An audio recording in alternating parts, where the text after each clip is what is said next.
कौन सी बात कैसे और कब कही जाती है, अगर ये सलीका हो तो हर बात सुनी जाती है। सो महादेव अपनी साधना में लीन है। अब जब कोई बात अर्जेंट कहनी है, कोई अपना इमोशन एक्सप्रेस करना है पार्वती जी को, तो वो वेट करेंगी ना, या वो उनकी तपस्या भंग करके बोलेंगी पहले मेरी सुनो। या लेट्स से फीमेल वांट्स की हस्बैंड जहां जा रहा है बता के जाए, क्या कर रहा है बता के करे, कहाँ गया है बता के जाए, कब आएगा बता कर आए। क्यों? जब हम रिलेशनशिप की बात करते हैं तो ट्रस्ट बहुत जरूरी है, बहुत जरूरी है। लेकिन इसके साथ साथ जब हम किसी को स्पेस नहीं दे रहे हैं तो इसका एक प्राइम कारण इनसिक्योरिटी भी हो सकता है। अगर हस्बैंड वाइफ अलग अलग काम कर रहे हैं तो पैसे तो हस्बैंड नहीं संभालता है, वाइफ के पैसे भी हस्बैंड नहीं संभाल रहा है। ये बहुत गलत है। एक फाइनेंस एक ऐसा मैटर है जो मुझे लगता है कि एक फैमिली में 60-70% सब one of the biggest reason unhappiness का वो है फाइनेंसेस का ना होना, पैसों का ना होना। बहुत सारे रिलेशन ना ऐसे ही खराब है कि उन्हें लग रहा है ऐसे कैसे, मतलब मेरी बीवी कुछ नहीं बोलती, वो मुझ पे इतना ट्रस्ट करती है, वो मुझसे कोई सवाल नहीं करती, वो मेरा फोन चेक नहीं करती, वो मेरे दोस्तों से फालतू बात नहीं करती, वो बिल्कुल ठीक है। तो लगता है ऐसे कैसे चल सकता है। तो जब तनुवज मनु 2 आई तो उसमें उसको सेम वाइफ की शक्ल की पार्टनर मिलती है। जब उस वाले सीन में जब वो उसको प्रपोज करने जाता है तो वो उसको क्या बोलता है कि मैं आपसे प्यार करता हूँ और मैं आपसे शादी करना चाहता हूँ, लेकिन उसके साथ में वो एक और बात बोलता है कि मैं एक चीज बोलना चाहता हूँ कि मैं पहले भी घोड़ी चढ़ा हूँ, मैंने पहले भी प्यार किया है, मैंने पहले भी शेरवानी पहनी है, ये सब कुछ मेरे साथ पहले भी हुआ है। जिन लोगों के रिलेशनशिप लंबे हैं, 15 साल 20 साल 25 साल 30 साल लाइफ में रिलेशनशिप में हो गए हैं, लेकिन जो पैशन है वो थोड़ा ना मिस हो जाता है, इंटीमेसी मिस हो जाती है, पैशन मिस हो जाता है, वो एक स्पार्क मिस हो जाता है। तो जब एक फीमेल को जब तक उन्हें पाना था तब तक तो दे वर टॉकिंग अबाउट देम कि ऐसा होता है वैसा होता है, हम ये करेंगे, हम वो करेंगे, हम साथ में खाएंगे, हम साथ में गोल्स बनाएंगे और हम मूवी डेट पे जाएंगे, हम बैठ के बात करेंगे, सब कुछ करेंगे। बट द मोमेंट उसको वो अचीवमेंट मिली, अब शादी हो गई, अब वो अचीवमेंट है कि ये मेरी है, बट अचीवमेंट होने के बाद फिर वो साइड में है। गर्ल्स के मैसेजेस आ रहे हैं कि मेरा बॉयफ्रेंड है, 2 साल से उसने मुझे ब्लॉक किया हुआ है, वो मुझे बात नहीं कर रहा, उसने मुझे सब जगह से ब्लॉक किया हुआ है, बट मुझे वही चाहिए, तो मुझे बताओ कैसे एफर्मेशंस करनी है। मैंने कहा एफर्मेशंस करो जो आपके लिए सही है। कहती वही सही है। कबीर सिंह कितनी ही फेवरेट मूवी रही हो सबकी, लेकिन कितने लोगों को कबीर सिंह जैसा लड़का अपनी लाइफ में चाहिए? ये बहुत मेजर क्वेश्चन है। आई एम श्योर बहुत सारे लोग इस पूरे पॉडकास्ट को अपने पार्टनर को फॉरवर्ड जरूर करने वाले हैं। यस। हेलो दोस्तों, रीडर बुक्स क्लब के एक और जोरदार पॉडकास्ट में आपका बहुत बहुत स्वागत है। और आज एक खास टॉपिक पर हम बात करने वाले हैं जो कि हर किसी की लाइफ में बहुत ज्यादा जरूरी है समझना। आज हम एक खास किताब के बारे में भी डिस्कस करेंगे जिसका नाम है man are from Mars and women are from Venus. ये एक ऐसी किताब है जो कि हर एक इंसान को समझनी चाहिए, हर एक कपल को पढ़नी चाहिए, हर एक कपल को समझनी चाहिए अगर वो रिलेशनशिप में है, चाहे उनकी शादी हो चुकी है चाहे उनकी शादी नहीं हुई है। बिकॉज कहीं ना कहीं मुझे अपनी जर्नी के दौरान ये समझ में आया कि एक चीज जो मैंने अपनी लाइफ में जिन रूल्स को मैंने अपनाकर अपनी लाइफ में इतने अच्छे रिलेशनशिप बनाए, उसका एक सबसे बड़ा कारण ये था कि मैंने इस किताब को फॉलो किया था। और आज इसी किताब पर डिस्कशन करने के लिए हमारे साथ एक रिलेशनशिप एक्सपर्ट है जो कि लॉ ऑफ अट्रैक्शन एनएलपी के बारे में भी बात करते हैं। हमने एक और पॉडकास्ट इनके साथ लॉ ऑफ अट्रैक्शन में किया था जब हमने how to attract life partner के बारे में बात की थी, सोलमेट को कैसे अट्रैक्ट करना है। लेकिन आज वापस हम इस किताब पर एक डिटेल डिस्कशन करने वाले हैं। तो आद्या कुमार, आपका बहुत बहुत स्वागत है। Thank you so much for having me here. Thank you. So ये हम दोनों की फेवरेट किताब है। yes.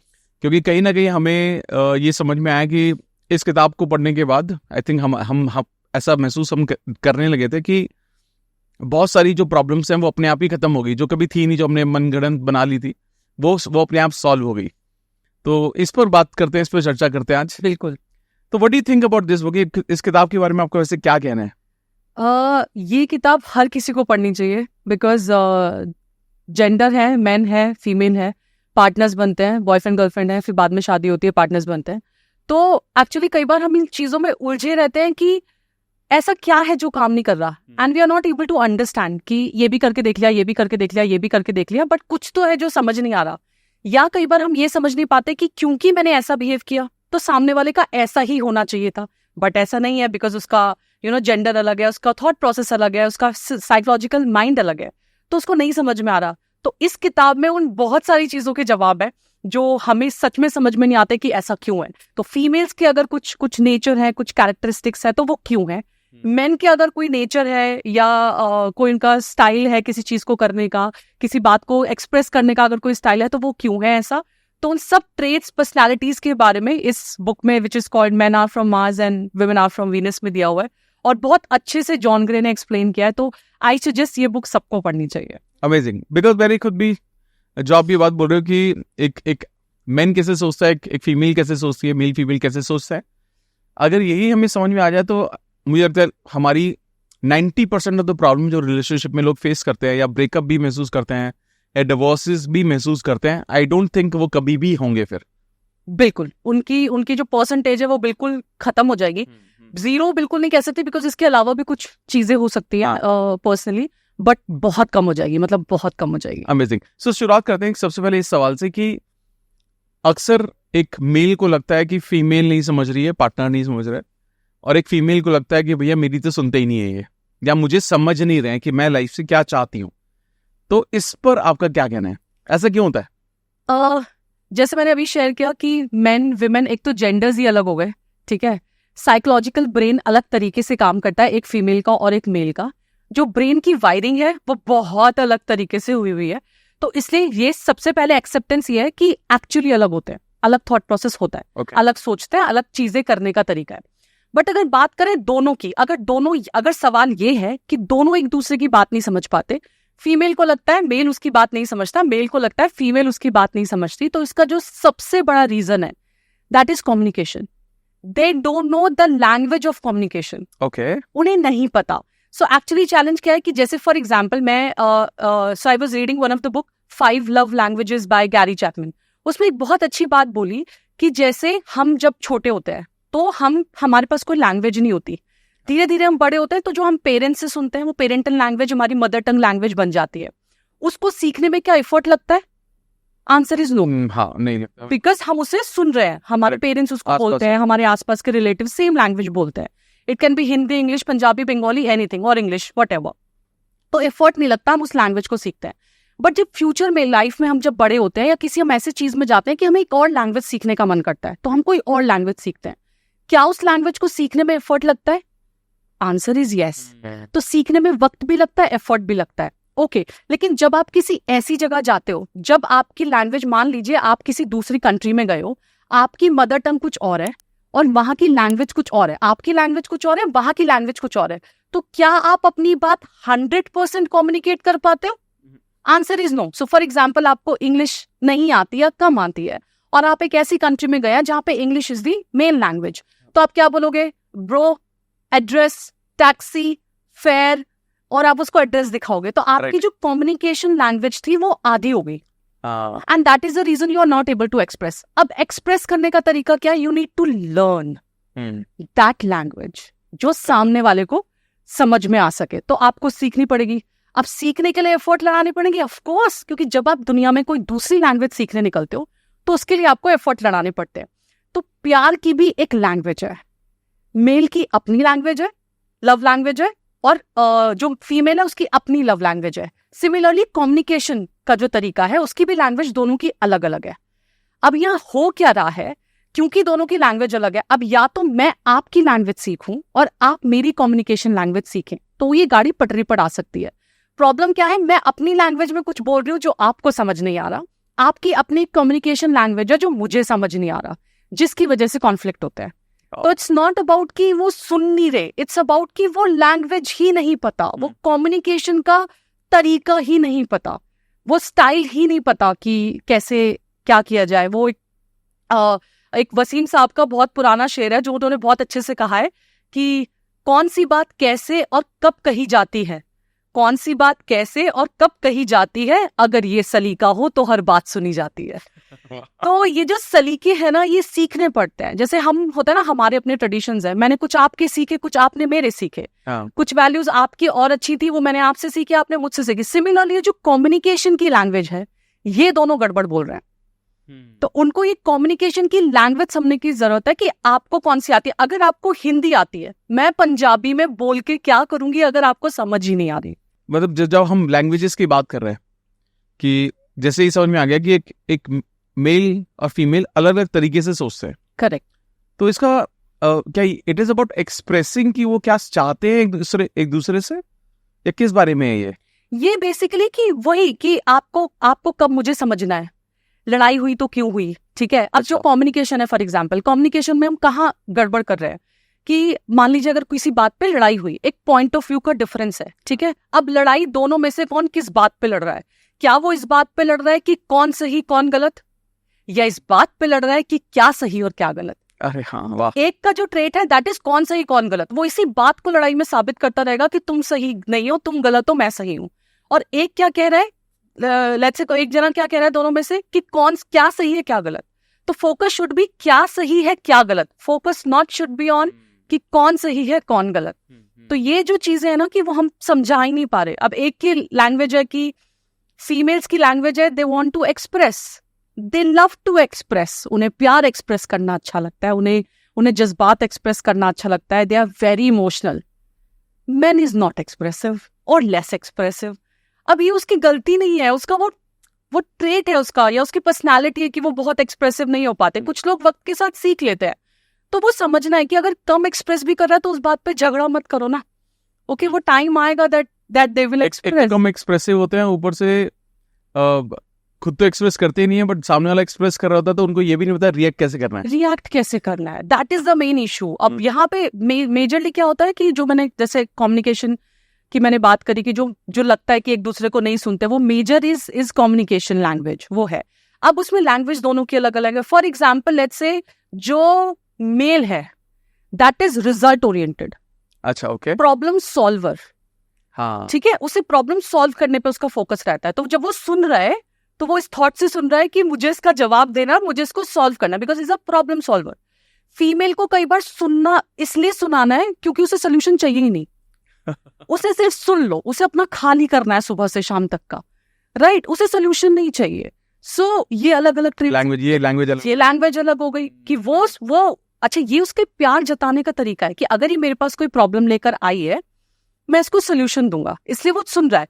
लेकिन वो सुनने के लिए नहीं सुन रहा, वो उसको सोल्यूशन देने के लिए सुन रहा है। बट जब फीमेल आई है, she want to empty herself कि मुझे खाली होना है, जो कुछ भी चला है, तो आप बस सुन लो, उसको कई बार सोल्यूशंस नहीं चाहिए। तो वो इमोशनली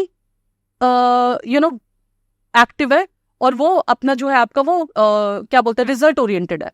तो जो मेल है दैट इज रिजल्ट ओरिएंटेड, ठीक है, सोल्यूशन सॉल्वर ओरिएंटेड, और जो फीमेल है वो इमोशनल ओरिएंटेड है। लेकिन जैसे अब इसमें क्या होता है ना कि कई फीमेल से ज्यादातर कहना क्या है कि जो उनके पार्टनर्स है वो इमोशनली अवेलेबल नहीं है, वो थोड़ा डिस्कनेक्टेड रहते हैं, स्पेशली जब इमोशंस के वक्त आते हैं, जब एक्सप्रेस कर रहे होते हैं, वो डिस्कनेक्टेड महसूस करते हैं। तो ये इसको कैसे, इस गैप को कैसे फिल किया जाए? अब इसमें बहुत सारी चीजें हैं। लेट्स से अगर इमोशनल अवेलेबल नहीं है, सबसे पहला तो हमें ये समझना, और ये फीमेल्स को ज्यादा लगता है बिकॉज वो इमोशनल ओरिएंटेड है, तो उन्हें लगता है कि मेल अवेलेबल ही नहीं है मेरी बात सुनने के लिए। तो सबसे पहले तो ये समझना है that patience is the key. Again, ये ट्रेट नहीं है तो ये सीखा जा सकता है, ठीक है। अब वो इमोशनल नहीं है, फॉर एग्जाम्पल, तो जैसे मैं अभी I was talking to someone, so I took this example कि when it comes to Shiv Parvati, right, अब शिव जी ना अपनी साधना में लीन है, और पता नहीं वो कब उनकी साधना टूटेगी या कब वो अपनी मेडिटेशन से बाहर आएंगे, बिकॉज ही इज अ योगी। सो महादेव अपनी साधना में लीन है। अब जब कोई बात अर्जेंट कहनी है, कोई अपना इमोशन एक्सप्रेस करना है पार्वती जी को, तो वो वेट करेंगी ना, या वो उनकी तपस्या भंग करके बोलेंगी पहले मेरी सुनो। It's not like that. तो पेशेंस बहुत जरूरी है इस इमोशनल कनेक्ट को समझने के लिए कि हो जाएगा, हो सकता है अभी ना हो, वक्त के साथ आ जाएगा। आप शुरू से एकदम आप अपना पेशेंस मत खोइए, बिकॉज पेशेंस बहुत इंपॉर्टेंट है। पेशेंस को लेके एक बहुत अच्छी बात कबीरदास जी ने बोली है कि धीरे धीरे रे मना, धीरे सब कुछ होए, माली सींचे 100 घड़ा, ऋतु आए फल होए। तो सब कुछ ना लाइफ में धीरे धीरे, कुछ चीजें धीरे धीरे चलती है। अगर एक माली, तो कबीरदास जी ने बहुत अच्छी बात बोली है कि अगर एक माली एक पेड़ में 100 घड़े पानी भी डाल देगा, तब भी क्या उस पर फल आ जाएगा अगले दिन? फल तभी आएगा जब ऋतु होगी। तो वो जो इमोशनल है वो आ जाएगा वक्त के साथ। अब वो क्यों नहीं है, we need to understand one thing. अब हमने इसका ब्लेम, जो उसका घड़ा था, वो आदमियों के सर फोड़ तो दिया, बट एक चीज समझने की बहुत ज्यादा जरूरत है कि उसकी सोशल कंडीशनिंग ऐसे ही हुई है, उसमें उसकी कोई गलती नहीं है। तो जो हमारी सोसाइटी है उसने जो कंडीशनिंग कर दी वो इस तरीके से कर दी कि लड़के रोते नहीं है, लड़के आंसू नहीं बहाते, boys should be strong, main should be powerful, responsible, उसे रिस्पॉन्सिबिलिटी लेना आना चाहिए, इमोशंस नहीं दिखा सकता। जिसके इमोशंस बचपन से ऐसे डेवलप किए जा रहे हैं वो इमोशनल कैसे अवेलेबल होगा आपके लिए? ऐसा क्यों? और ये आज भी है। अब इसमें एक और सेक्शन आता है, दैट इज फॉर पेरेंट्स। आज जब आपके बच्चे बड़े हो रहे हैं तो पिंक लड़कियों के लिए और बॉयज के लिए ब्लू क्यों है? पिंक कैन बी पिंक दोनों का फेवरेट कलर, यस। क्या ब्लू दोनों का फेवरेट कलर हो सकता है? बिल्कुल हो सकता है। क्या कार दोनों को पसंद हो सकती है? बिल्कुल हो सकती है। क्या दोनों स्पेस में जाने का सपना रख सकते हैं? रख सकते हैं। इट्स नॉट अबाउट, तो आज से ही आप क्यों डिफरेंशिएट कर रहे हो? Getting it? आज मैं वो हम इसमें जो मैटरनिटी शूट हम करा रहे हैं उसमें भी हम गर्ल का पिंक बॉयज का ब्लू लेके चल रहे हैं। केक गर्ल हुई तो पिंक केक और बॉयज हुए तो ब्लू केक। ये क्यों किया हुआ है हमने? कुछ चीजें बाय डिफॉल्ट हो जाती है, बिकॉज कलर जब लाइट कलर आता है तो उसमें पिंक के ऑलरेडी वेरिएशन होते हैं, विच आई अंडरस्टैंड, बट ये पेरेंट्स को बहुत समझना जरूरी है। तो जो सोसाइटी की कंडीशनिंग हुई है मेल की, उसमें उसकी कोई गलती नहीं है, राइट? लड़के कोई देख लेगा तो जब बच्चा रोता है, एक लड़का जब रोता है बचपन में, कोई देख लेगा, जल्दी से आंसू पोंछो ना, है ना? और ऐसे नहीं रोते, ऐसे लड़कियां रोती हैं, लड़कियों की तरह नहीं रोते, ऐसे भय भय करके नहीं रोते, राइट? लग गई, it's okay, you are very strong. लग गई मतलब लग गई तो आस्क देम कि उनको क्या हर्ट हुआ है। आप पूछो कि वो बच्चा इमोशनली, वो लड़का जो छोटा लड़का है वो कैसा फील कर रहा है। बट आपने क्या किया कि दबा दिया, ओ चीटी मर गई, चीटी मर गई, चीटी मर गई, राइट? तो वहां से ये, अब ये क्योंकि वहां से हुआ तो ये बड़े होने तक कंटिन्यू हुआ। अब उसके पास इमोशंस हैं, उसके भी आंसू निकलते हैं, बट वो नहीं एक्सप्रेस कर पा रहा क्योंकि उसकी वो कंडीशनिंग ऐसे हुई है। तो पहला तो ये समझना है कि फीमेल्स को अगर लग रहा है कि इमोशनली अवेलेबल नहीं है, तो पहला तो पेशेंस रखना है, वक्त के साथ आएगा। दूसरा, पेरेंट्स को समझना है जो बचपन से चल रहा है, तो इसको ये कंटिन्यू करने की जरूरत नहीं है, इसमें चेंज लाना पड़ेगा। एंड तीसरा, for male, they should understand कि बहुत सारी चीजें लाइफ में ऐसी हैं जो फीमेल्स के साथ भी पहले नहीं हुई। क्या उन्होंने सीखी? Answer is yes. तो क्या इमोशनल अवेलेबल होना आप सीख सकते हो? Answer is yes. हो सकता है 100% शुरू से नहीं आएगा, थोड़ा थोड़ा करके आएगा, बट क्या ये पॉसिबल है? आंसर इज यस, पॉसिबल है। तो आप धीरे धीरे करके आप बैठिए, आप सुनिए, आप अनडिवाइडेड अटेंशन देके उसकी बात सुनिए, तो वो धीरे धीरे आपको करना पड़ेगा। बिकॉज फीमेल्स को भी बहुत चीजें नहीं आती थी। शादी से पहले उसे अपने माँ बाप के बिना रहना नहीं आता था, सीख लिया। शादी से पहले उसे खाने बनाने में कोई इंटरेस्ट नहीं था, शादी के बाद उसने सीख लिया। शादी के बाद उसने बहुत सारी चीजें सीखी हैं। क्या आप सीख सकते हो? Answer is yes. तो ये आपको सीखना है। वेरी वेल, बहुत अच्छे से एक्सप्लेन किया आपने, वेरी वेल एक्सप्लेन। लेकिन अब जब हम बात करते हैं, जब दोनों कपल में कपल ग्रो कर रहा है ना, हस्बैंड वाइफ, बॉयफ्रेंड गर्लफ्रेंड, ये अपनी जर्नी पर चल रहे हैं, और डेफिनेटली सबके अपने अपने गोल होते हैं। लेकिन ना कई बार ना इस दौरान जब वो अपनी अपनी इच्छाओं के अनुसार चल रहे होते हैं, एक रिलेशनशिप के साथ उनको साथ में लेकर चल रहे होते हैं, बहुत सारी ना ईगो क्लैशेस होते हैं। मतलब ये तुम्हारा, मेरा, इसका, उसका, उन्होंने ऐसा बोला, वैसे बहुत सारे कारणों की वजह से होते होंगे। तो ईगो क्लैशेस को हैंडल करने का सबसे बेस्ट तरीका क्या है? एक तो ये समझना है कि जब ईगो हर्ट होती है तो एक्चुअली बहुत बहुत बुरा लगता है। तो और ईगो जब हर्ट होती है तो अगेन सेम चीज कि जब जो मेल होता है वो विड्रॉल कर लेता है, उसे बात ही नहीं करनी, उसे सिचुएशन में, उसे उस कमरे में रहना ही नहीं है। या तो वो लड़ाई करके निकल जाएगा या वो लड़के निकलेगा, बट उसे उस सिचुएशन में नहीं रहना, वो अपने आप को खींच लेता है। But similarly female wants to talk, वो हर चीज डिटेल में एक्सप्रेस करना चाहती है, बात की, फिर बात वही कि कौन सही कौन गलत, क्या सही क्या गलत, वहां पे आके अटक जाती है। तो पहली बात तो हमें ये समझना है कि एक दूसरे को स्पेस देने की बहुत जरूरत है। ईगो हर्ट का मतलब ईगो क्लैश क्यों होती है? ईगो क्लैश होने के बहुत सारे रीजन है। देखिए, एक तो ये कि आपका कंट्रोलिंग नेचर है, लेट्स से फीमेल वांट्स कि हस्बैंड जहां जा रहा है बता के जाए, क्या कर रहा है बता के करे, कहाँ गया है बता के जाए, कब आएगा बता कर आए। क्यों? उसकी लाइफ का अपना एक स्पेस है, वो घर से बाहर निकला है, वो काम करने के लिए निकला है, राइट? अब वो काम में दिमाग लगाने की बजाय वो सारा दिन यही मैसेज करता रहे, कॉल करता रहे कि हाँ मैंने खाना खा लिया, हाँ मैं यहाँ पे हूँ, हाँ तो वो मेरे बाबू ने खाना खाया, इस रनिंग ऑन।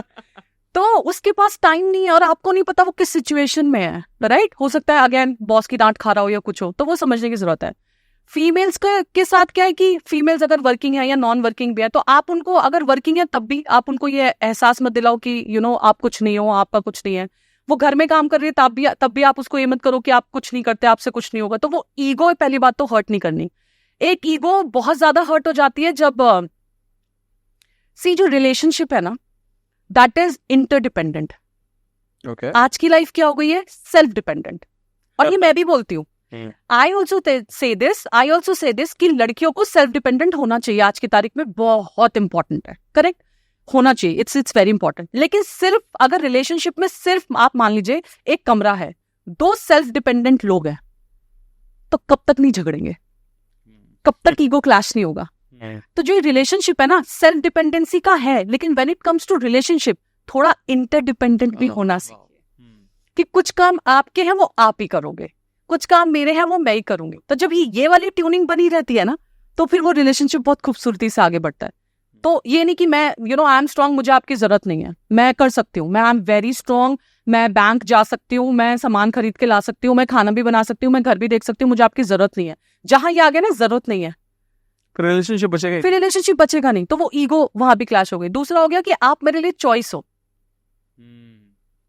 कि आप मेरे लिए चॉइस हो, कि आपका नहीं बन रहा तो मैं बाहर जाके I have friends, I hang out, I do this, I do that. तो पहले तो वो ईगो के कारण समझने हैं, फिर वो ईगो क्यों, उसको फिर ईगो को कैसे क्लैरिफाई करना है या ईगो को कैसे रिजॉल्व करना है, उसका सबसे अच्छा रीजन ये है कि आप समझो कि वो स्पेस कहाँ देना है। और दोनों पार्टी को अपना अपना स्पेस चाहिए, मेल को अपना स्पेस चाहिए, फीमेल को अपना स्पेस चाहिए, तो आप वो स्पेस देना सीखे। बट आप ये नहीं लगता कि जब हम रिलेशनशिप की बात करते हैं तो ट्रस्ट बहुत जरूरी है, बहुत जरूरी है, लेकिन इसके साथ साथ जब हम किसी को स्पेस नहीं दे रहे हैं तो उसका एक प्राइम कारण इनसिक्योरिटी भी हो सकता है। बिल्कुल। तो उसको कैसे सॉल्व किया जाए? इमोशनल जब इनसिक्योरिटी वाला आता है ना, तो वो इमोशनल लव टैंक खाली है। और ये emotional love tank again females का ज्यादा खाली होता है, मेल्स का भी होता होगा। और ये कब से खाली है? ये बचपन से खाली है। तो वो जो इमोशनल टैंक होता है ना, इमोशनल लव टैंक होता है, वो बचपन से खाली है। अगर उसे अपने डैड का प्यार नहीं मिला, उनकी अटेंशन नहीं मिली, तो she is looking the same love and same attention to the partner, because उसे बचपन से वो उसका इमोशनल लव टैंक खाली है। सो बहुत खूबसूरत बात बोली गई है, again this is in 5 love languages में, कि ये जो इमोशनल लव टैंक है ना, ये भरा हुआ होना चाहिए। और अगर ये मेल का खाली है तो उसका भी वो देख रहा है, राइट, इनसिक्योरिटीज आएंगी। तो वो पहले तो वो समझना है कि वो जो लव टैंक है ना, वो अपना फुल रखो, राइट, वो खाली नहीं होना चाहिए। और अगर आप किसी से विड्रॉ कर रहे हो तो आपको वो भी समझना है कि आपको कहाँ विड्रॉ करना है, कहाँ नहीं करना। बैंक में आप जितने पैसे डिपॉजिट करते हो उतने ही विड्रॉ कर सकते हो या कम कर सकते हो। आप 1000 रुपए डिपॉजिट करके 2000 विड्रॉ नहीं कर सकते। रिलेशनशिप पे भी आप जितना डिपॉजिट कर रहे हो उससे कम विड्रॉ कीजिए, राइट। हम डिपॉजिट कर नहीं रहे रिलेशनशिप में और विड्रॉ करे जा रहे हैं, तो वहां पे इनसिक्योरिटीज आती है। जब इनसिक्योरिटीज आती है तो जो ट्रस्ट जो चीज है ना, ये बहुत फ्रेजाइल है, ये बहुत मुश्किल से आता है, तो इसको वक्त लगता है इसको समझने में, राइट। बट जब ये एक बार टूट जाए तो वापस जुड़ने में टाइम लगता है। बट क्या काम किया जा सकता है इस पे? बिल्कुल काम किया जा सकता है, राइट। इनसिक्योरिटीज कहाँ है? जहाँ ट्रांसपेरेंसी नहीं है। फोन के लॉक लगे हुए हैं, राइट, फोन के लॉक लगे हुए हैं, या आप सुबह से शाम हो गई आप बता ही नहीं रहे घर में। ओके, आप काम पर हैं, आप नहीं बता पा रहे हो कि आप कब तक आओगे या क्या है। आप बीच में कोई भी, मैं पूरे सेम डे मैसेज नहीं बोल रही हूँ, बट दिन का कोई भी एक टाइम, आप वॉशरूम भी जा रहे हो, just message that I am stuck in a meeting, मैं शाम को मिलता हूँ।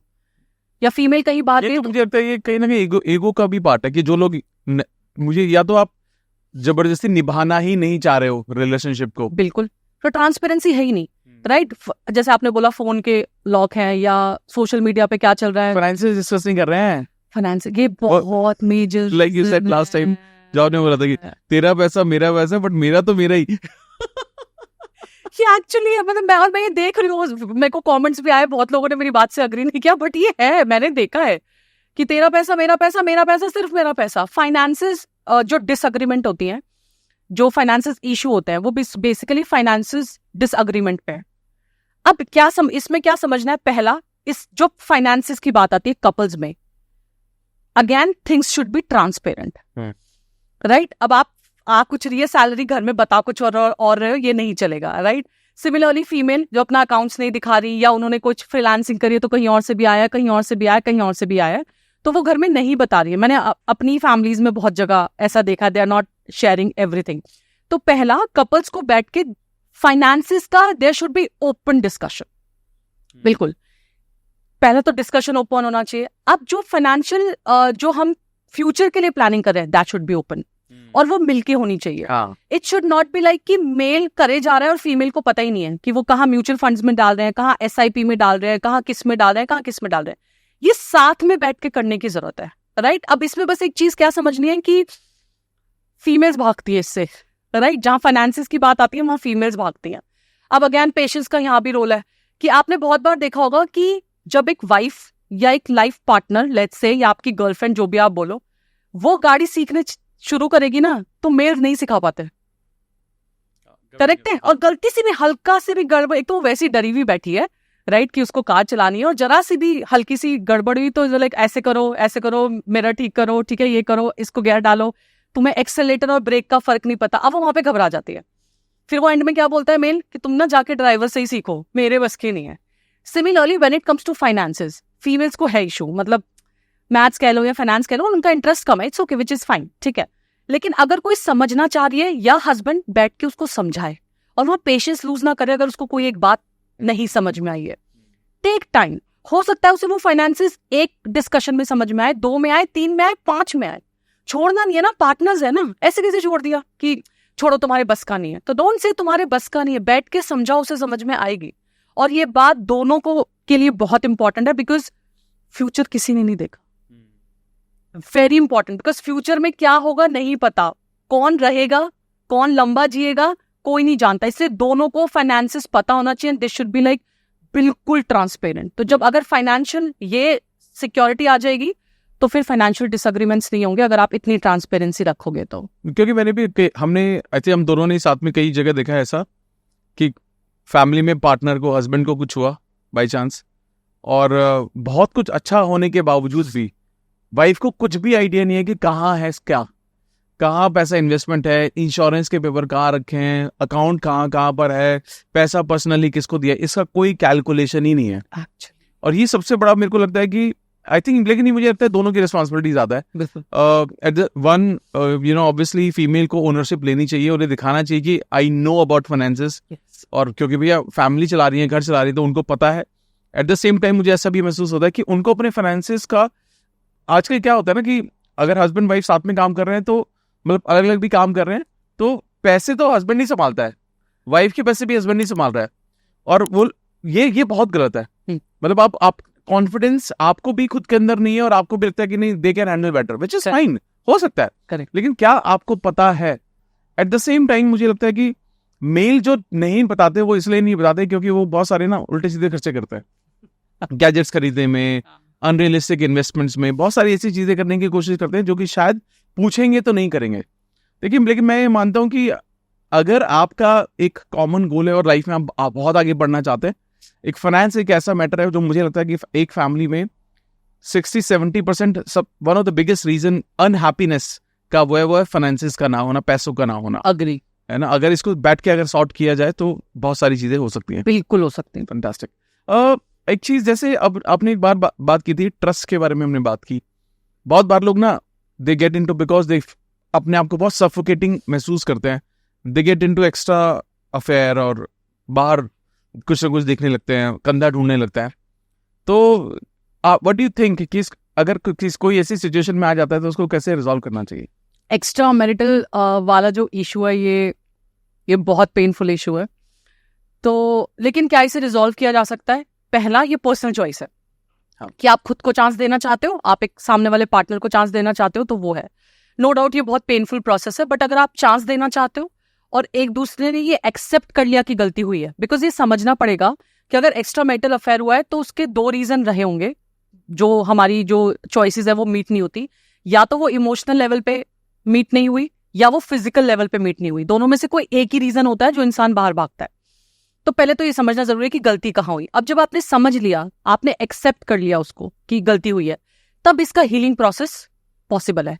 इट टेक टाइम, बिकॉज अगर दोनों ने गलती मान ली और दोनों ने अब सोचा कि ठीक है कि अब हम यहाँ से एक नई शुरुआत करेंगे लाइफ की, विच इज पॉसिबल, लेकिन वो टाइम लेगी। तो वो that healing is possible, but that will take time. अब ये एक्स्ट्रा मैरिटल अफेयर क्यों होता है, इसका रीजन यही है, again which I have shared, या तो इमोशनल अनअवेलेबिलिटी रही है सामने वाले पार्टनर की, या फिजिकल अनअवेलेबिलिटी रही है सामने वाले पार्टनर की, इसीलिए जो है वो बाहर एक्स्ट्रा मैरिटल अफेयर होते हैं। और इसके अलावा आपने बिना किसी बात के कलेश बचा रखे हैं घर में, तो बात अलग है। बात अलग। क्योंकि मुझे याद है कि आई डोंट नो फ्रॉम किससे मैंने सुना, बट कॉमन फ्रेंड में एक किसी ने बोला कि यार बहुत ऑकवर्ड सा था मेरे लिए वो, बट उन्होंने बोला कि यार बहुत दिन से ना कुछ फन नहीं हुआ है, let's create some fun like this. And क्योंकि लोगों को लगता है कि लाइफ में नॉर्मल जा रही है, कुछ फन नहीं आ रहा है, कुछ मजा नहीं आ रहा है, लेकिन मुझे लगता है इस चक्कर में लोग अपनी रिलेशनशिप पूरे खराब कर लेते हैं, बहुत खराब कर रहे हैं। क्योंकि कुछ लोग लाइफ में हर चीज बर्दाश्त कर सकते हैं,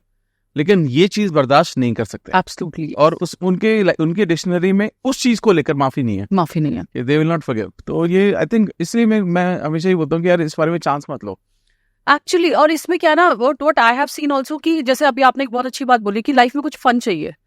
तो फॉर एग्जाम्पल एक कपल है, लेट्स से मेल की बात करते हैं। अब एक मेल है या लेट्स से एक फीमेल है। अब उसकी ना एक रूटीन लाइफ है, करेक्ट। वो सुबह उठे, खाना बनाए, या ऑफिस चले गए, बच्चों को देखा, या अगर मेल है तो ऑफिस चले गए, शाम को आए। उनकी ये लाइफ चल रही है। अब उन्हें ना इस लाइफ में मजा नहीं आ रहा। दिक्कत कोई नहीं है, प्रॉब्लम कुछ भी नहीं है, बट उन्हें वो मजा नहीं आ रहा, यू नो, बिकॉज वो सोशल मीडिया इतना चल रहा है और दे आर सीइंग कि मेरा दोस्त तो बड़ा खुश है, उसके 2-2 3-3 अफेयर चल रहे हैं, किसी को नहीं पता उसकी लाइफ में। फिर वो गोवा भी घूमने जा रहा है, वो यहाँ भी जा रहा है, वो यहाँ भी जा रहा है। तो उसको लग रहा है मेरी लाइफ से कौन सा फन मिसिंग है, तो मुझे भी अपनी लाइफ में फन चाहिए। तो बहुत सारे रिलेशन ना ऐसे ही खराब है कि उन्हें लग रहा है ऐसे कैसे, मतलब मेरी बीवी कुछ नहीं बोलती, वो मुझ पे इतना ट्रस्ट करती है, वो मुझसे कोई सवाल नहीं करती है ना, वो मेरा फोन चेक नहीं करती, वो मेरे दोस्तों से फालतू बात नहीं करती, वो बिल्कुल ठीक है। तो लगता है ऐसे कैसे चल सकता है। तो मतलब कि अच्छी वाली लाइफ चल रही है, बट कुछ तो खराब करना है। बस बहुत सारे ऐसे जो ये वाले हैं कि सही चल रहा है, उन्हें वो सही समझ नहीं आ रहा, उनको वो ग्राफ डाइजेस्ट नहीं हो रहा, उन्हें वो लाइफ में पता नहीं, आई डोंट नो ऐसा क्या चाहिए। So that is the thing. और सोशल मीडिया इसका सबसे बड़ा रीजन है, सबसे बड़ा रीजन है। लेकिन अक्सर क्या होता है कि बहुत सारे लोगों का ना पहले एक्सपीरियंस खराब होते हैं। जैसे मान लो किसी की शादी हुई, लेकिन शादी से पहले खराब एक्सपीरियंस रहा, ठीक है, ब्रेकअप हुआ या कुछ हुआ और बहुत खराब एक्सपीरियंसेस रहे, तो लोग ट्रस्ट कर भी नहीं पाते आगे जाकर, इनसिक्योर भी रहते हैं। तो उसको कैसे हैंडल किया जाए? उसके लिए ना एक बहुत अच्छी बात बोली थी, एक बहुत अच्छी बात पढ़ी थी मैंने, आपने भी वो कविता सुनी होगी, आपने लाइन जरूर सुनी होगी। श्री हरिवंश राय बच्चन जी की ये लाइन है कि जो बीत गई सो बात गई। तो पहला तो ये समझ लो, जो चला गया वो चला गया, आप उसको वापस मत लेकर आओ। पास्ट वापस नहीं आता, हम लेकर आते हैं, राइट। कोई कुछ हुआ है आपकी लाइफ में, कोई दिन बुरा घटा है, उसे आप ही याद कर सकते हो, वो दिन दोबारा नहीं घटेगा, राइट। किसी दिन आपको चोट लगी, आपको बहुत तकलीफ हुई, वो दिन दोबारा नहीं घटेगा, लेकिन आप उसको याद कर करके उसका दर्द अभी क्यों महसूस कर रहे हो, ये पहले तो हमें समझने की जरूरत है। दूसरा तो पहला तो ये समझ लिया कि जो बीत गई सो बात गई, वो चला गया। दूसरा जो है वो एक्सेप्टेंस। एक्चुअली होता क्या है ना कि सबकॉन्शियस माइंड में वो मेमोरीज रह जाती हैं, दैट इज अ फैक्ट। और जब सबकॉन्शियस माइंड में वो मेमोरीज रह जाती है और जब दोबारा से कुछ ऐसा हो रहा होता है या होने वाला होता है, तो वो फीलिंग्स ट्रिगर करती हैं।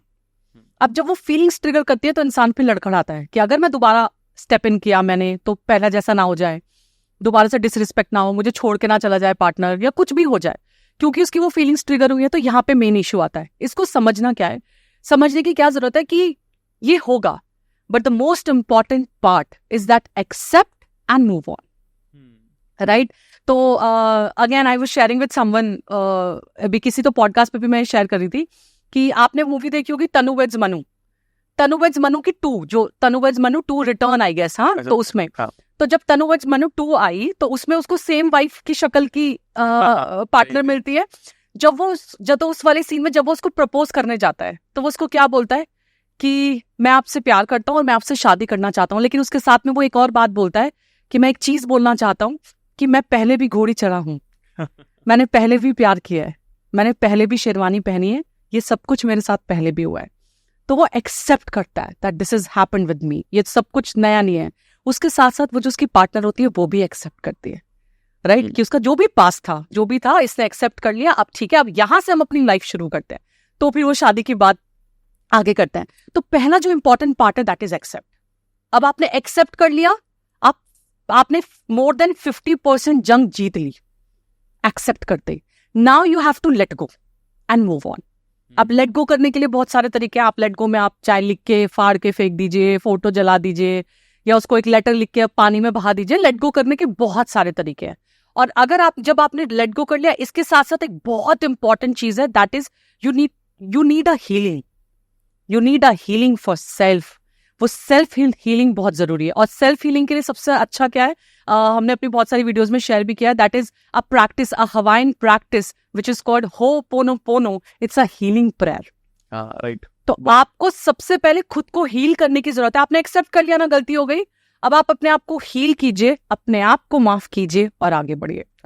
तो ये जो हीलिंग प्रैक्टिस है ये बहुत पावरफुल प्रैक्टिस है विच इज कॉल्ड होपोनोपोनो प्रैक्टिस। इसमें हम 4 फ्रेजेस को रिपीट करते हैं। तो पहला phrase is I am sorry, please forgive me, thank you, I love you. I am sorry, please forgive me, thank you, I love you. I am sorry means आपने accept कर लिया कि गलती हुई है, क्योंकि 50% से ज्यादा काम वही हो जाता है जब आप एक्सेप्टेंस ले आते हो। कहते हैं ना, चोर जब बोलता है मैंने चोरी की है, तो उसे एक्सेप्ट कर लिया ना मैंने चोरी किया, तो आधा तो उसका जो गिल्ट था वो वही उतर गया। अब उसकी सजा उसे क्या मिलेगी वो बात की बात है।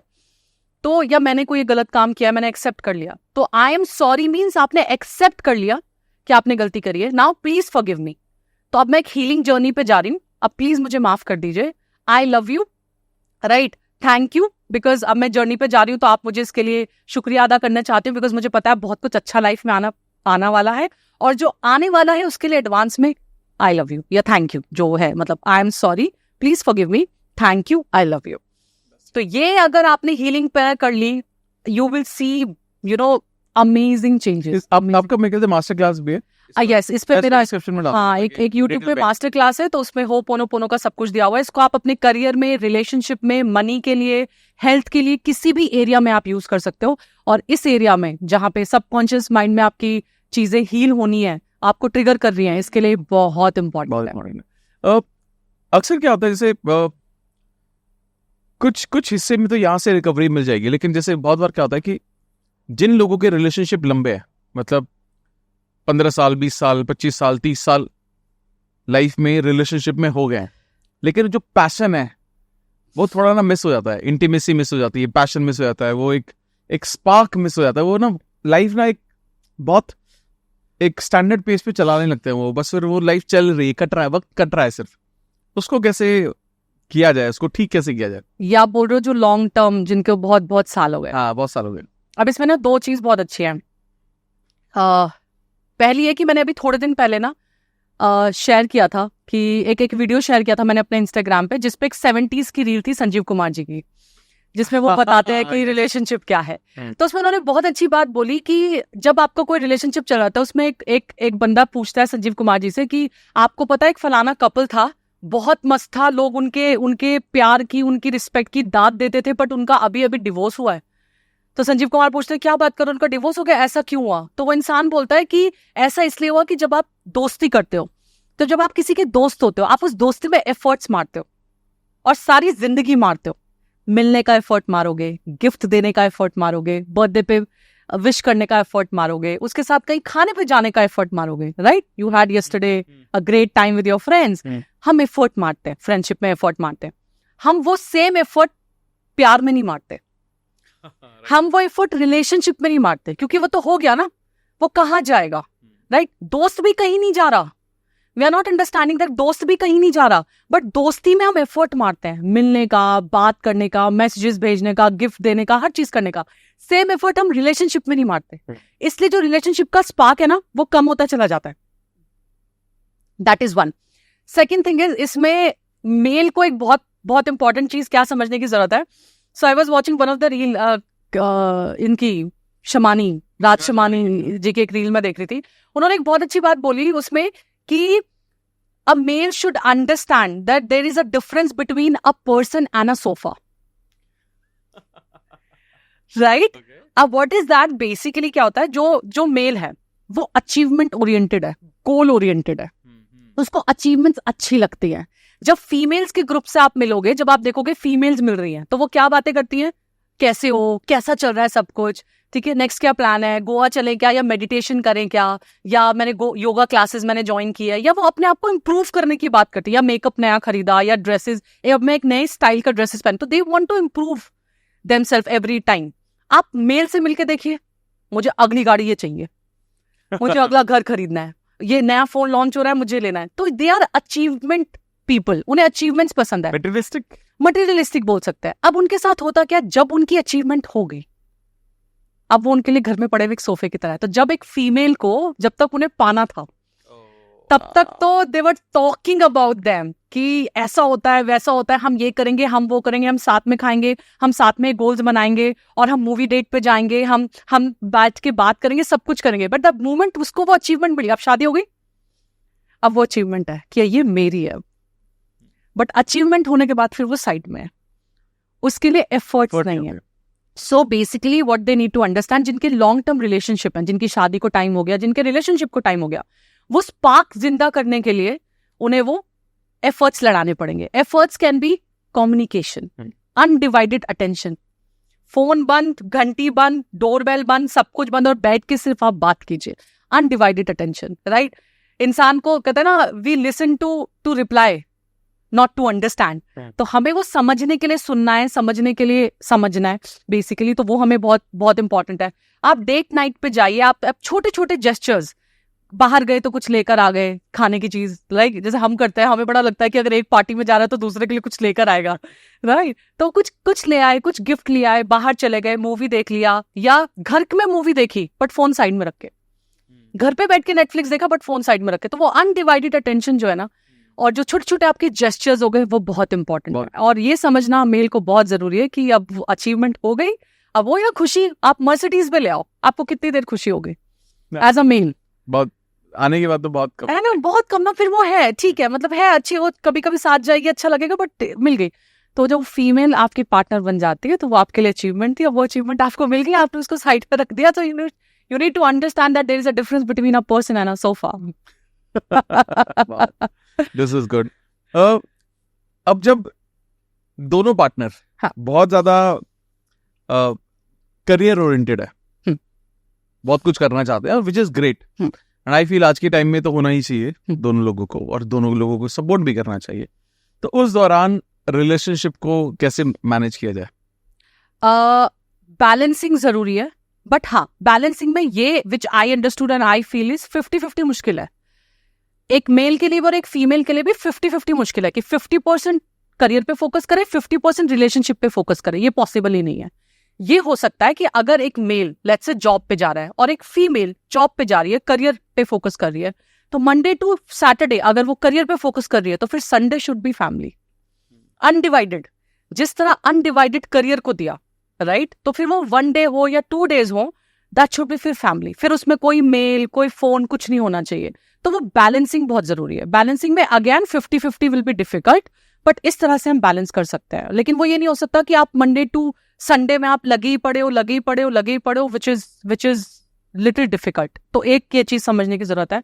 दूसरा, थोड़ा सा फीमेल जो लेट्स से वर्किंग नहीं है, घर पर है, या जो उतना काम नहीं कर रही, उनकी प्रायोरिटी अलग अलग है कि इतनी प्रायोरिटी वो काम को नहीं दे रही, तो उन्हें भी ये चीज समझने की जरूरत है कि इंसान काम कर रहा है, वो मेहनत कर रहा है, ठीक है? तो आपको वो कितनी काम, कितना अटेंशन मिलेगा, वो आपको कैलकुलेट करना पड़ेगा। आप उसमें वो नहीं हो सकते कि कोई भी डिमांड आप रख रहे हैं, बिकॉज सी अंडरस्टैंड एक चीज कि हमें इस चीज समझने की जरूरत है कि जब स्ट्रगल चल रहा था, जब मेहनत चल रही थी, तो लेट्स से एक मेल फीमेल या मेल और फीमेल पार्टनर उसका साथ दे रही है, वो दोनों मेहनत कर रहे हैं एक प्रोजेक्ट को बड़ा करने के लिए। अब उस प्रोजेक्ट पे जो उनका टाइम प्रोसेस था वो लेट्स से 5 साल का था फॉर एग्जाम्पल, तो उन्होंने बहुत मेहनत करी। 6ठे साल में रिजल्ट का टाइम है अब, तो 6ठे साल में काम ज्यादा हो जाएगा, 6th ईयर में काम ज्यादा हो जाएगा। अब 6th ईयर में क्योंकि काम ज्यादा होगा तो उसका टाइम कम हो जाएगा। बट आपने यही तो प्रे की थी कि मेरा काम चल जाए, हम सक्सेसफुल हो जाए, हमारे पास प्रोजेक्ट्स आए, हमारे फाइनेंसेस अच्छे हो जाए, यही प्रे की थी ना।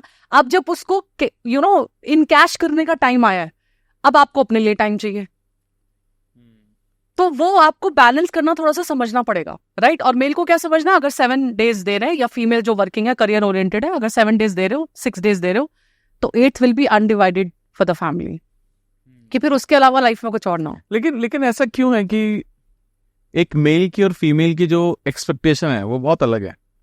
इतना ज्यादा डिफरेंस क्यों?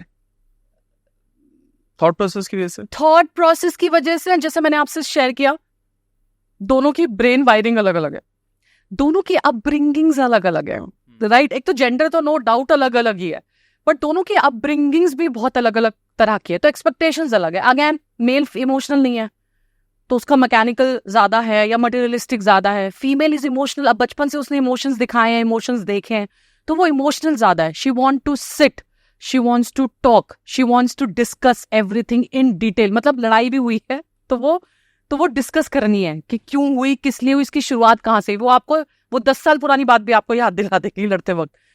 But because they are emotional, वो चीजों से अटैच हो जाती हैं, तो इसलिए थोड़ा सा चैलेंज आता है कि हाँ, मतलब ये इशू फेस करते हैं दोनों, कि दोनों की अपब्रिंगिंग बहुत अलग है, दोनों की बाउंड्रीज बहुत अलग है और दोनों का थॉट प्रोसेस अलग है, मेंटल वायरिंग तो बिल्कुल ही अलग है. जब हम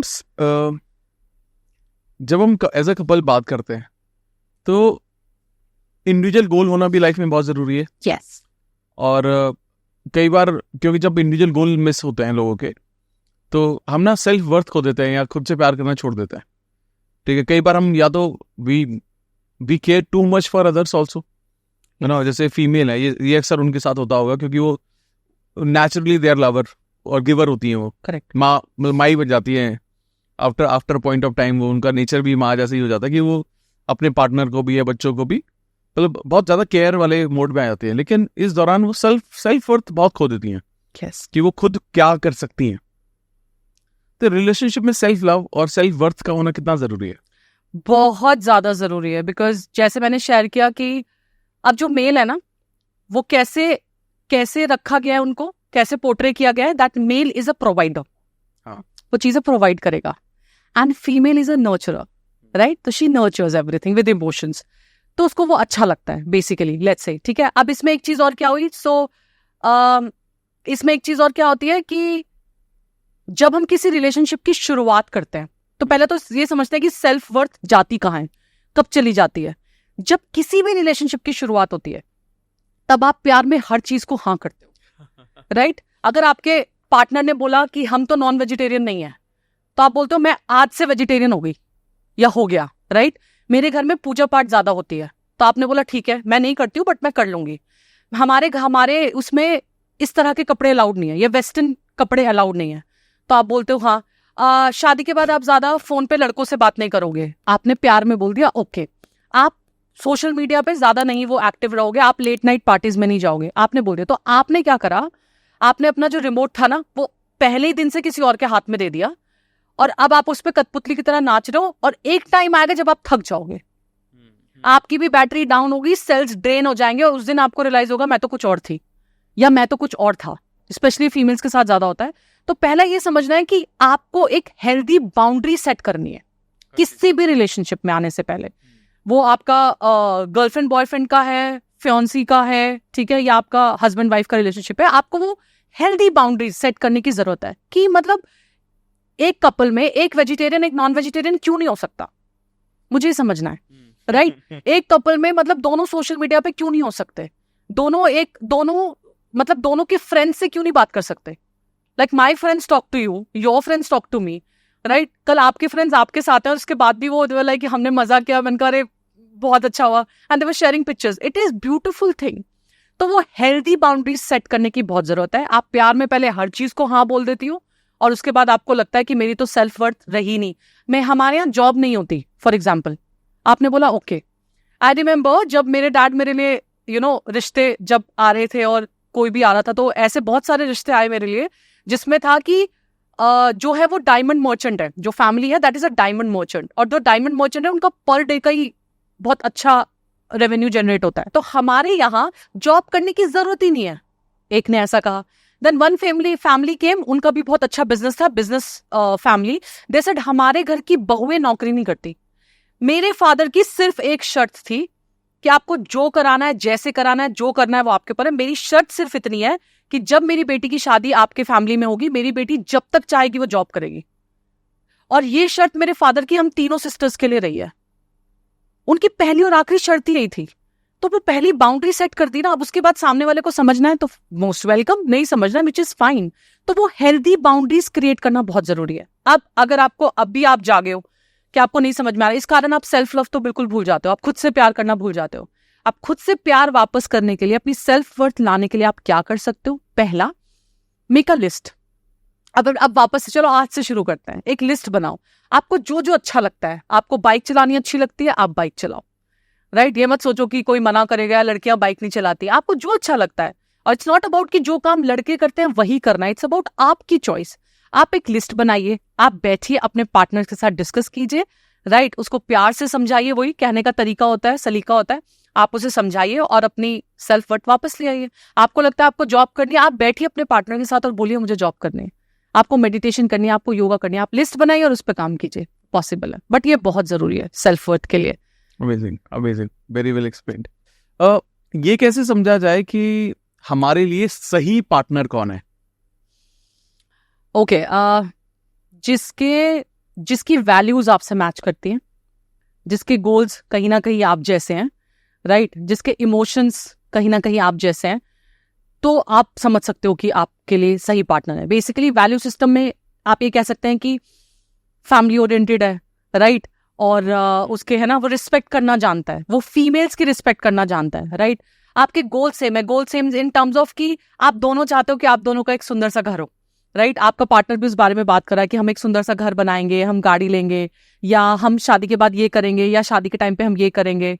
तो वो जो गोल्स है वो सेम होने चाहिए कहीं ना कहीं। दोनों वर्किंग है, लेट्स से करियर ओरिएंटेड है, तो वो आपका वाइब्स मैच करेंगी, ठीक है? कंट्रोलिंग नहीं है बहुत ज्यादा, फॉर एग्जाम्पल वो समझ रहा है, वो आपको आपका स्पेस दे रहा है, आपको आपकी रिस्पेक्ट, आपकी जगह दे रहा है, दैट मीन्स कि आपके लिए वो सही पार्टनर है। तो मेरे को तो बहुत अच्छे से याद है कि when you came to meet me, और I share this with someone also and with many people also, कि जितने भी लड़कों से मैं मिली शादी से पहले, every guy came to me with their respective families, और वो आते थे घर पे, चाय पीते थे और बैठ के बोलते थे हमें क्या चाहिए। तो हमारे यहाँ बहुएं ऐसी रहती हैं, आपको खाना बनाना आता है क्या, आपको ये आता है क्या, कि उनकी कॉन्वर्सेशन हमसे रिलेटेड होती थी कि हमें क्या चाहिए, हमें कैसा पार्टनर चाहिए, हमें घर की बहू कैसी चाहिए। तो ये कॉन्वर्सेशन होती थी। You were the only one person who came to me and asked what you want in life. So I was like on cloud 9 कि किसी ने मुझसे पूछा कि आपको लाइफ में क्या चाहिए, आपको काम करना है, आप काम कीजिए, आपको किस फील्ड में काम करना है, आपको अपनी फील्ड में रहना है, आप कर सकते हो। तो ये डिस्कशन जब आपके साथ होती है, तो वो समझ में आ जाता है कि राइट पार्टनर है। जब आप डिस्कस कर रहे हो कि मेरे को भी शादी करनी है, I am not here to time pass, मैं नहीं हूँ टाइम पास के लिए कि सिर्फ पिक्चर देखेंगे, खाना खाएंगे, प्लान करेंगे, घूमने जाएंगे और उसके बाद शादी अलग अलग जगह। अगर सामने वाला भी आपको शादी की कमिटमेंट दे रहा है, आप भी शादी का गोल रखते हो, then it's a right partner for you. अब सामने वाला मेरे को इतने डीएम आते हैं, and specially girls, my goodness, मतलब पार्टनर बोल रहा है कि प्यार मैं तुझसे करता हूँ, बे इंतहा बे मोहब्बत मैं तुमसे करता हूँ, लेकिन शादी में अपने पेरेंट्स की मर्जी से करूंगा क्योंकि मैं उनका दिल दुखाना नहीं चाहता। वो तब भी रिलेशनशिप में, और वो लड़की तब भी रिलेशनशिप में, and she want to manifest that guy. तो वो बोलते हैं कि मुझे मैनिफेस्ट का तरीका बताओ कि कैसे कर सकते हैं। और मेरा सवाल यही होता है कि जो इंसान आपसे शादी की बात ही नहीं कर रहा, तो आप सेम वैल्यूज पे हो ही नहीं ना। लेट्स से मेरे लिए वैल्यू क्या है, that I love you and I want to get married with you, I want to live my whole life with you, that is my value. तो आपकी भी वैल्यू सेम होगी, तभी आप मेरे लिए राइट पार्टनर हो ना। अब yesterday I got a DM की एक लड़की बोलती है कि नहीं, वो घर में पता चल गया तो दीदी के देवर से की जो बहन थी उससे शादी पक्की हो गई, अगले महीने शादी है, बट वो उनकी मर्जी से नहीं हो रही, वो लड़का बहुत अच्छा है। मैंने कहा मंडप में किसकी मर्जी से बैठेगा बताओ। राइट तो ये ना समझने की जरूरत है। गर्ल्स के मैसेजेस आ रहे हैं कि मेरा बॉयफ्रेंड है, 2 साल से उसने मुझे ब्लॉक किया हुआ है, वो मुझे बात नहीं कर रहा, उसने मुझे सब जगह से ब्लॉक किया हुआ है, बट मुझे वही चाहिए। तो मुझे बताओ कैसे एफर्मेशंस करनी है। मैंने कहा एफर्मेशंस करो जो आपके लिए सही है। कहती वही सही है। मैंने कहा जिसने 2 साल से ब्लॉक किया हुआ है, जो आपसे बात नहीं कर रहा, आपका उसका कोई कम्युनिकेशन नहीं, आपको वो लाइफ पार्टनर क्यों चाहिए? ये आयरनी है। ये आई थिंक हम डिस्कस भी करते हैं कि ये कितना डिफिकल्ट है इस बात का आंसर करना। हम मैनिफेस्टेशन टेक्निक बता सकते हैं, लोगों को हेल्प कर सकते हैं और हेल्प होती भी है, लेकिन मैं ये कहता हूँ कि अगर आप कुछ मैनिफेस्ट करना चाहते हो ना, be careful in asking what you want to manifest. Yes, क्योंकि गलती से अगर वो मैनिफेस्ट हो गया, आपको ही झेलना पड़ेगा। बिल्कुल। और लोग आज के टाइम में यही कर रहे हैं, स्पेशली रिलेशनशिप में। वो अगर कोई एक ऐसा इंसान है जो जैसे स्कूल कॉलेजेस में होता था कि हम तो उसी को देखेंगे जो हमें नहीं देखेगा। हमें वही पसंद आएगा जो हमें नहीं देखता है, हम तो उसी के बाद जाएंगे। जो 10 लोग हमारे पीछे हैं, करेक्ट, उससे हमें कोई मतलब नहीं है। और ये एक बेसिक नेचर बनता जा रहा है कि जो चीज हमसे दूर जाती है वही हमें अट्रैक्टिव लगती है। और यहाँ पर आई थिंक यही सबसे बड़ा कारण है कि रिलेशनशिप आज के टाइम में जो शॉर्ट टर्म हो गए हैं वो क्यों हो गए हैं, रीजन है ना? तो साइकोलॉजिकल फैक्ट है कि जो चीज नहीं है वो चाहिए लाइफ। हाँ, तो फिर इस केस में किस जो टॉक्सिक रिलेशनशिप होते हैं, और क्योंकि होते हैं ऐसे, हाँ, क्योंकि वो जो बोलते हैं ना alpha male, alpha male, I want to manifest alpha male mentally, मतलब जो गालियां देता है, जो अब्यूजिव होते हैं, और ये फीमेल्स भी होती है, ऐसा नहीं फीमेल्स नहीं होती है, ठीक है, अब्यूजिव है, ये सब है, तो हमें तो वही इंसान अट्रैक्ट करना है। मतलब ये कैसे आइडेंटिफाई किया जाए कि यार ये बंदा मेरे लिए सही नहीं है? बिग नोज क्या है?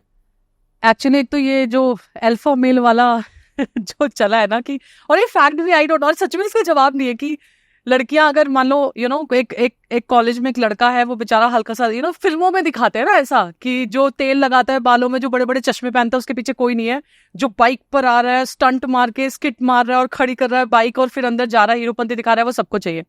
तो जो अल्फा मेल है ना, ये लॉन्ग टर्म नहीं है, राइट? आज लेट्स से कबीर सिंह कितनी ही फेवरेट मूवी रही हो सबकी, लेकिन कितने लोगों को कबीर सिंह जैसा लड़का अपनी लाइफ में चाहिए? ये बहुत मेजर क्वेश्चन है कि जो उसको ये कह रहा है कि तेरे से ज्यादा हक तुझ पे मेरा है। ये कैसे हो गया? कब से हो गया? ये कब से हो गया?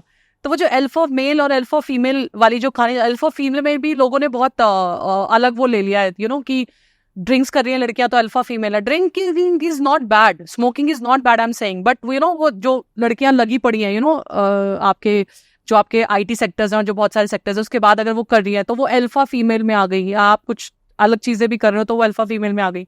तो पहले तो अल्फा फीमेल वाला कॉन्सेप्ट समझना है। दूसरा, टॉक्सिक की अगर हम बात करें तो अ big know the person who is controlling you. अगर आपके रिलेशनशिप में कंट्रोल है तो वो टॉक्सिक रिलेशनशिप है, राइट? कंट्रोल मीन्स आप ये नहीं कर सकते, आप ये नहीं कर सकते, आप ये नहीं कर सकते, आप वही जो मैंने शेयर किया था, आप लड़कों से बात नहीं कर सकते, आप सोशल मीडिया पे नहीं कर सकते, आप ये नहीं कर सकते, वो टॉक्सिक रिलेशनशिप है। तो major no for the person who is controlling you, जिसने पूरा रिमोट कंट्रोल अपने हाथ में लिया हुआ है, ठीक है? Second major no for a person who is emotionally manipulating you, क्योंकि उसे पता है आप इमोशनल पर्सन हो, फीमेल्स इमोशनल होती है, उसे पता है इमोशन, तो वो आपको उसका पूरा फायदा उठा रहा है, तो वो इमोशनली मैनिपुलेट करना जानता है। तो आप जब अच्छे मूड में हो, आपको थोड़ा प्यार दिखा के कुछ जगह के बात मनवा ली, राइट? तो किसी भी चीज को वो मनवा सकता है या इमोशनली मैनिपुलेट कर सकता है। वो मतलब एक फीमेल को रेडी कर, ये भी इस बात के लिए भी अग्री कर सकता है इमोशनली मैनिपुलेट करके कि तुम्हारे माँ बाप तुम्हारे लिए सही क्यों नहीं है। वो इमोशंस का इतना फायदा उठा सकता है कि तुम अपने माँ बाप की मत सुनना, जो मैं बोलूं वो करना। तो that is a big no, ठीक है? जो अब्यूजिव है वर्बली, फिजिकली, बिग नो। अगर उसने आपको आपके रिलेशनशिप में गाली दे दी, राइट? कैजुअली दे दी, वाई कैजुअल? गालीज देना is not our culture, no, या मतलब नहीं है, हम नहीं करते, या हमारे संस्कारों में नहीं है, या हमारी वैल्यू सिस्टम में नहीं है, बट वो दे रहा है, आपको दे रहा है। स्पेशली एक होता है किसी सिचुएशन को लेके आपने कुछ बोल दिया, अरे करेक्ट। एक हो रहा है आपको गाली दे रहा है या आपको मार रहा है, हाथ उठा रहा है, तो बिग नो। तो जब आपके रिलेशनशिप में ये आ जाए, ट्रांसपेरेंसी खत्म हो जाए, राइट? हर चीज पर्सनल है, आप मेरा मैसेज नहीं देख सकते, आप मेरा मोबाइल नहीं देख सकते, तो ये जो रिलेशनशिप टॉक्सिक हो जाता है, इसके लिए बिग नो। तो मेजर जो रीजन है दैट इज इमोशनल मैनिपुलेशन आ जाता है। आपको मैनिपुलेट कर रहा है अगर इंसान, कंट्रोलिंग नेचर है, बहुत कंट्रोलिंग है, ये नहीं कर सकते, ये नहीं कर सकते, ये नहीं खा सकते, मुझसे पूछे बिना ये नहीं करोगे, मुझसे पूछे बिना ये नहीं करोगे, 1 रुपया खर्च नहीं कर सकते मुझसे बिना, बिग नो है। और अगर वो वायलेंस पे आ गया तो, और अब्यूजिव लैंग्वेज पे आ गया। और बहुत सारे लोग अक्सर ये भी बोलते हैं कि यार अगर ये सारी जो ट्रेड्स हैं, पार्टनर दूसरे को बोलते हैं कि मैं तो पहले से ऐसे था, है ना, मैं तो पहले से ऐसे था, मैं ऐसा तो कुछ अलग नहीं कर रहा हूँ, मैं तो पहले से गालियां देता था, पहले से मैं ऐसी बातें करता था, तो अब तुम्हें अचानक से क्यों हो रहा है? तो लेकिन मैं हमेशा यही बोलता हूँ कि लोगों को ना पता होता है कि कौन सही है मेरे लिए, कौन सही नहीं है। Absolutely. लेकिन लोग ना इतना बड़ा अपनी लाइफ में रिस्क उठाते हैं कि यार एक बार शादी हो जाए फिर देख लेंगे, एक बार साथ में आ जाए, इसको मैं हासिल कर लूं, शादी हो जाए, हासिल कर लूं, फिर देख लेंगे क्या है। लेकिन लोग ये नहीं समझते कि it is not a short term. Actually आज के लोगों को लगने लगा है कि ये ना शादी एक बार क्या मल्टीपल बार भी कर सकते हैं, लोगों को लगने लगा ये ऑप्शन है। लेकिन मुझे ऐसा लगता है ये कैसा बॉन्ड है, और एक बार कई लोग ना जिंदगी भर इन चीजों से हील नहीं कर पाते, बहुत डिफिकल्टी आती है। अगर आपने चांस लिया है, लेकिन अगर आपको सिग्नल मिले हैं, और अगर आप ऐसे किसी भी रिलेशनशिप में हैं, तो प्लीज आप समझो, उस सिग्नल को समझो, या तो अपने पार्टनर को करेक्ट करने की कोशिश करो, बात करो, डिस्कस करो, और उसको सॉल्व करके आगे बढ़ो। करेक्ट है ना कि उसको अनरिजॉल्व रह के उसके सेम नेचर को वेलकम करते हुए आगे बढ़ो। बिल्कुल, ये बहुत जरूरी है, बिकॉज और ये पहले ही वही जो हेल्दी बाउंड्रीज सेट करने वाली बात थी ना, ये हेल्दी बाउंड्रीज तभी सेट होनी चाहिए। अब आप एक चीज बताओ कि अगर मेरे को, क्या हम ऐसे पॉइजन पीते हैं कि पी लेते हैं फिर देखेंगे क्या होगा? सही बात है। तो हम जब कोई तो बचा ही लेगा, कोई तो बचा ही लेगा। कोई जो पी रहा है, एक वो ये समझ, उसको ये पता है कि इसको पीने के बाद मेरी जिंदगी खत्म हो जाएगी, मैं हो सकता है ना बचूं, या वो इस थॉट से पी रहा है कि मैं पी के देखता हूँ क्या होता है, let me try this, let me try poison today, मुझे आज जहर पी के देखने दो कि मेरी जिंदगी में क्या होता है। ऐसा नहीं होता ना, राइट? तो सिमिलरली ये रिलेशनशिप में अगर कोई टॉक्सिक है, उसका जहर आप क्यों पी रहे हो? आपको ये नहीं पता कि उसका जहर आप हर दिन एक बूंद पी रहे हो और आपकी जिंदगी पे बहुत ज्यादा असर पड़ रहा है, राइट? आपने शादी तो कर ली कि शादी के बाद होगा। बहुत लोग, आपने सही बात बोली कि बहुत लोग शादी इसलिए कर लेते हैं कि शादी के बाद ठीक हो जाएगा। कुछ लोग बच्चे कर लेते हैं इसलिए कि जब पेरेंट्स बनेंगे तो ठीक हो जाएंगे। ऐसा कुछ नहीं होता, ये पर्सनल नेचर है। जिसे ठीक होना होगा वो हो जाएगा, जिसे नहीं होना वो नहीं होगा। That is one. जैसे आजकल बॉलीवुड मूवीज में दिखाते हैं या हम सोसाइटी में जाते हैं हमारे फ्रेंड्स के उसमें, तो एक बड़ा अच्छा वो चला हुआ है, accept me the way I am, right? मेरा ये सवाल है कि जब आप अपने ऑफिस में, किसी भी ऑफिस में आप इंटरव्यू देने जाते हो, क्या आप अपने इंटरव्यू में बोलते हो accept me the way I am? नहीं बोलते, राइट? आप किसी नौकरी के लिए जाते हो, किसी प्रोजेक्ट के लिए जाते हो, आप ऐसा बोलते हो? नहीं। आप अपनी लाइफ में, अपने लाइफ के हर सेक्शन में, हर एरिया में आप इंप्रूव होने की कोशिश कर रहे हो। सिमिलरली रिलेशनशिप में आप कैसे बोल सकते हो accept me the way I am? अगर आपको लगता है कोई फ्लॉज है या कोई चीजें ठीक करके रिलेशनशिप बेटर हो सकता है, तो आप उसके लिए काम कीजिए ना। आप उस ग्रोथ के लिए काम कीजिए, उस मेंटल ग्रोथ के लिए काम कीजिए, उस एनवायरनमेंट के लिए काम कीजिए जो आपके लिए पॉजिटिव होगा। तो ये कहना कि हमेशा रिलेशनशिप में ये भी बोलना, ये बहुत तुरुम का इक्का साबित हो चुका है, accept me the way I am. It's not like that. ये आप अपने बॉस को जाके नहीं बोल सकते, राइट? तो अपने पार्टनर को भी मत बोलो। जहां भी लगे कि इम्प्रूव करने की गुंजाइश है, आगे बढ़ने की गुंजाइश है, मेंटल ग्रोथ की गुंजाइश है, अपने बिहेवियर में कुछ अच्छा चेंज करने की गुंजाइश है, तो प्लीज वो सारे काम जरूर कीजिए। और रिलेशनशिप में भी ग्रोथ, इंप्रूवमेंट हमेशा रहती है, मतलब हमेशा रहती है। आई एम श्योर बहुत सारे लोग इस पूरे पॉडकास्ट को अपने पार्टनर को फॉरवर्ड जरूर करने वाले हैं। यस। चलिए, आई एम श्योर, गुड। तो आई थिंक अब एक बहुत अच्छे राउंड पर आते हैं, जो कि है हमारा रैपिड फायर राउंड। ठीक है, जिसमें आपसे मैं छोटे छोटे सवाल करूंगा जिसका आपको जवाब देना है। ठीक है, बड़ा एक्साइटिंग पार्ट है ये। ओके। तो सबसे पहले आपका लव लैंग्वेज क्या है? क्वालिटी टाइम स्पेंड करना, अनडिवाइडेड, फिर वो कहीं भी हो। ओके। एक रिलेशनशिप में जो आप तोड़ना चाहते हो आज? कि रिलेशनशिप परफेक्ट होते हैं। There is no perfect relationship as such. तो प्यार ज्यादा इंपॉर्टेंट है या रिस्पेक्ट? रिस्पेक्ट। प्यार थोड़ा वक्त के साथ ऊपर नीचे दाएं बाएं हो सकता है, बट रिस्पेक्ट अगर जगह पर है तो वो बहुत इंपॉर्टेंट है। Respect is more important. Great. तो कम्युनिकेशन ज्यादा इंपॉर्टेंट है या ट्रस्ट का होना, भरोसा? दोनों इंपॉर्टेंट है, बट अगर ट्रस्ट ही नहीं होगा तो कम्युनिकेशन भी नहीं होगा, राइट? तो ट्रस्ट होगा तभी हम बातें करेंगे ना। अगर ट्रस्ट ही नहीं है तो फिर वो कम्युनिकेशन लेवल अलग लेवल पे जाएगा। But again I want to share this कि कम्युनिकेशन बहुत जरूरी है। आजकल का जो जमाना है, आप गूगल पे भी सर्च करके देखेंगे, मैक्सिमम जो डिवोर्स हो रहे हैं या रिश्ते खराब हो रहे हैं, उनका 90% reason is communication. That is very important. और आज का जमाना वो नहीं है कि जो वो बोलते थे ना कि चाहे तुम कुछ ना कहो, मैंने सुन लिया। ऐसा कुछ नहीं है। बोलो, सामने वाला सुनेगा। बोलना पड़ेगा, सुनना पड़ेगा। Communication is like this. तो जब भी आप ये वर्ड सुनते हो सोलमेट, सबसे पहली चीज आपके माइंड में क्या आती है? Connection. That a connection of love, connection of happiness, connection of spending time together, eating your favorite thing together.